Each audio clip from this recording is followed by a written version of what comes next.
इस्लामाबाद के Centaurus mall में रुनुमाए गिलाफे काबा तकरीब का इनकाद किया गया, जिसमें इस्लाम चैम्बर ऑफ कॉमर्स, ताजिर रहनुमाओं, मेहमान खुसूसी गवर्नर बलोचिस्तान मलिक अब्दुल वली खान काकर ने गवर्नर बलोचिस्तान ने तकरीब में ताजिरों को बलोचिस्तान आने की दावत दी और कहा कि सेंटोरस इंतजामिया ने इस तकरीब में बुलाकर पूरे बलोचिस्तान को इज्जत दी है।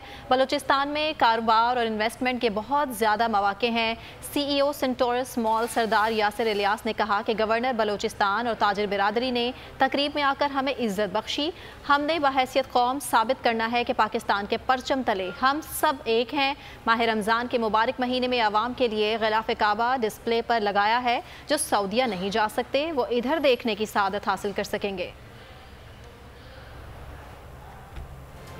तो नजर आ रहा है सामने लिखा हुआ है जुल्म मिटने के लिए। दो चीजों से मिटेगा भाई, एक अदल की कुर्सी पे जो लोग बैठते हैं ना, वो अदल के हिसाब से फैसले करने लगे। दूसरा कौम निकल खड़ी उस जुल्म के खिलाफ, तो जुल्म खत्म हो जाएगा। या इन दोनों में से कोई एक चीज हो जाए या दोनों हो जाए। अगर 420 का मुकदमा था, उस वक्त अदलिया में जो लोग बैठे हुए केस देख रहे थे वो पूछते ना, यार चीट हुआ कौन है। जब उनको दिखता कोई चीट नहीं हुआ, केस खत्म कर देते। तो जालिम जुल्म कर ही नहीं पाता।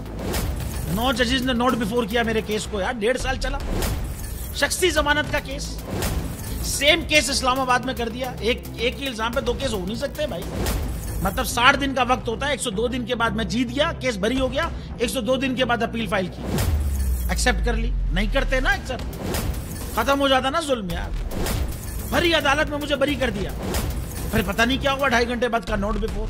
मैं नहीं सुनता ये केस, खड़े रहते अपने फैसले पे, मिट जाता जुल्म। अल्लाह ताला ने बिठाया इन कुर्सियों पे इनको यार, ये अल्लाह ताला की तरफ से फैसले करने हैं।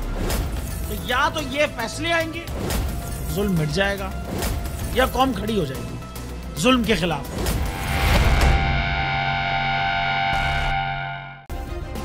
सब्सक्राइब करें और बेल दबाएं ताकि कोई खबर रह न जाए।